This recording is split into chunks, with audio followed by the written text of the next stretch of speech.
L'Éternel dit à Moïse, va vers Pharaon, et tu lui diras, ainsi parle l'Éternel, le Dieu des Hébreux, laisse aller mon peuple, afin qu'il me serve.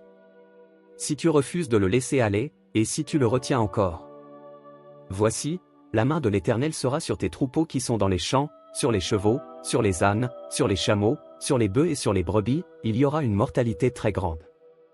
L'Éternel distinguera entre les troupeaux d'Israël et les troupeaux des Égyptiens, et il ne périra rien de tout ce qui est aux enfants d'Israël. L'Éternel fixa le temps, et dit, demain, l'Éternel fera cela dans le pays. Et l'Éternel fit ainsi, dès le lendemain. Tous les troupeaux des Égyptiens périrent, et il ne périt pas une bête des troupeaux des enfants d'Israël. Pharaon s'informa de ce qui était arrivé, et voici, pas une bête des troupeaux d'Israël n'avait péri. Mais le cœur de Pharaon s'endurcit, et il ne laissa point aller le peuple. L'Éternel dit à Moïse et à Aaron, remplissez vos mains de cendre de fournaise, et que Moïse la jette vers le ciel, sous les yeux de Pharaon. Elle deviendra une poussière qui couvrira tout le pays d'Égypte, et elle produira, dans tout le pays d'Égypte, sur les hommes et sur les animaux, des ulcères formés par une éruption de pustules. Ils prirent de la cendre de fournaise, et se présentèrent devant Pharaon, Moïse la jeta vers le ciel, et elle produisit sur les hommes et sur les animaux des ulcères formés par une éruption de pustules. Les magiciens ne purent paraître devant Moïse, à cause des ulcères, car les ulcères étaient sur les magiciens, comme sur tous les Égyptiens. L'Éternel endurcit le cœur de Pharaon, et Pharaon n'écouta point Moïse et Aaron, selon ce que l'Éternel avait dit à Moïse.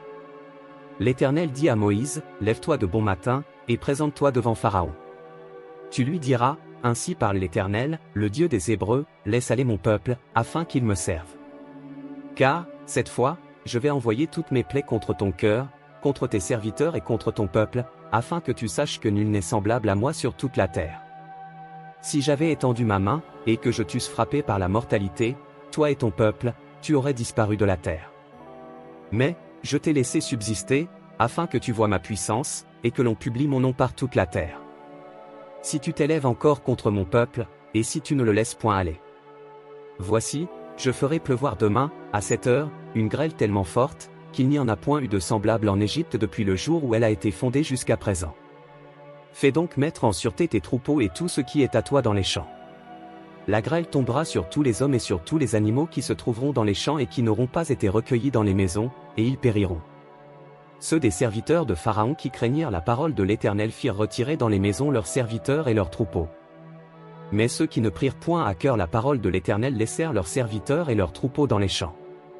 L'Éternel dit à Moïse, étends ta main vers le ciel, et qu'il tombe de la grêle dans tout le pays d'Égypte sur les hommes, sur les animaux, et sur toutes les herbes des champs, dans le pays d'Égypte. Moïse étendit sa verge vers le ciel, et l'Éternel envoya des tonnerres et de la grêle, et le feu se promenait sur la terre. L'Éternel fit pleuvoir de la grêle sur le pays d'Égypte. Il tomba de la grêle, et le feu se mêlait avec la grêle, elle était tellement forte qu'il n'y en avait point eu de semblable dans tout le pays d'Égypte depuis qu'il existe comme nation. La grêle frappa, dans tout le pays d'Égypte, tout ce qui était dans les champs, depuis les hommes jusqu'aux animaux, la grêle frappa aussi toutes les herbes des champs, et brisa tous les arbres des champs. Ce fut seulement dans le pays de Goshen, où étaient les enfants d'Israël, qu'il n'y eut point de grêle. Pharaon fit appeler Moïse et Aaron, et leur dit, cette fois, j'ai péché, c'est l'Éternel qui est le juste, et moi et mon peuple nous sommes les coupables. Priez l'Éternel, pour qu'il n'y ait plus de tonnerre ni de grêle, et je vous laisserai aller, et l'on ne vous retiendra plus. Moïse lui dit, quand je sortirai de la ville, je lèverai mes mains vers l'Éternel, les tonnerres cesseront et il n'y aura plus de grêle, afin que tu saches que la terre est à l'Éternel. Mais je sais que toi et tes serviteurs, vous ne craindrez pas encore l'Éternel Dieu. Le lin et l'orge avaient été frappés, parce que l'orge était en épi et que c'était la floraison du lin.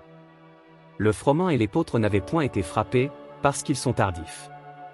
Moïse sortit de chez Pharaon, pour aller hors de la ville, il leva ses mains vers l'Éternel, les tonnerres et la grêle cessèrent, et la pluie ne tomba plus sur la terre. Pharaon, voyant que la pluie, la grêle et les tonnerres avaient cessé, continua de pécher, et il endurcit son cœur, lui et ses serviteurs. Le cœur de Pharaon s'endurcit, et il ne laissa point aller les enfants d'Israël, selon ce que l'Éternel avait dit par l'intermédiaire de Moïse.